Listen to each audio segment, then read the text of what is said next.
पश्चिम बंगाल की वर्तमान मुख्यमंत्री, जिन्हें लोग प्यार से दीदी कहते हैं, ममता बनर्जी का आज जन्मदिन है। हॉटलाइन की विशेष पेशकश में आज बात करते हैं पश्चिम बंगाल की मुख्यमंत्री माननीय ममता बनर्जी के बारे में।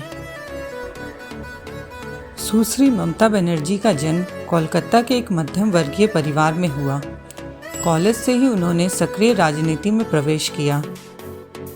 1984 में जादवपुर में अपना पहला लोकसभा चुनाव जीतकर वह अपनी युवावस्था में कांग्रेस में शामिल हो गई। उसी सीट को 1989 में उन्होंने खो दिया और 1991 में फिर जीत हासिल की। 2009 में आम चुनाव तक उन्होंने सीट को बरकरार रखा। उन्होंने 1997 में अखिल भारतीय तृणमूल कांग्रेस की स्थापना की और 2 बार रेल मंत्री भी बनी। एनडीए और यूपीए दोनों के साथ गठजोड़ के बाद नंदीग्राम और सिंगूर आंदोलन के दौरान बनर्जी की प्रमुखता और बढ़ती गई। अंत में वे 2011 में और 2016 में भी अधिक बहुमत से पश्चिम बंगाल की मुख्यमंत्री चुनी गई। ममता बनर्जी ने वर्ष 2002 में रेलवे के नवीनीकरण की दिशा में कई बड़े अहम फैसले किए। यही नहीं, उन्होंने एक्सप्रेस ट्रेनों में यात्री सुविधाएं बढ़ाने के लिए IRCTC वेबसाइट की स्थापना करने में भी मुख्य भूमिका निभाई।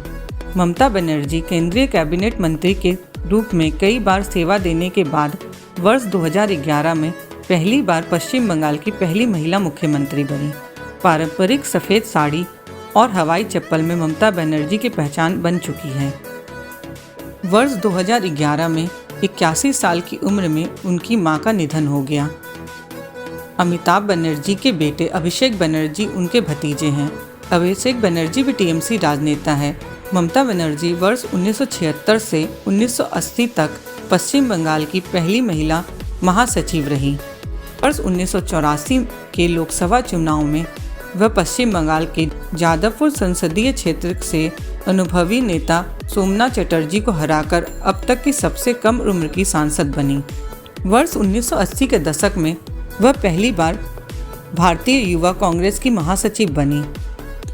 भट्टाचार्य सरकार ने वर्ष 2005 में जबरन भूमि अधिग्रहण फैसले का विरोध करना शुरू कर दिया था, जिसके बाद सिंगूर और नंदीग्राम के हिस्सों में ममता बनर्जी ने सरकार की नीतियों के खिलाफ जमकर आंदोलन किया। वर्ष 2014 में मोदी के प्रचंड लहर के बावजूद ममता बनर्जी ने बीजेपी को पश्चिम बंगाल में कड़ी चुनौती देते हुए 34 सीटों पर विजय प्राप्त की।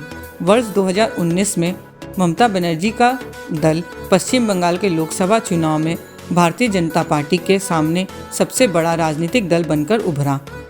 42 सीटों पर हुए चुनाव में ममता सरकार ने सबसे बड़े दल के रूप में 22 सीट पर जीत हासिल की। ममता बनर्जी पेंटिंग बनाने की बहुत शौकीन है और वह अपने खाली समय में पेंटिंग किया करती हैं। Bureau report, hotline news.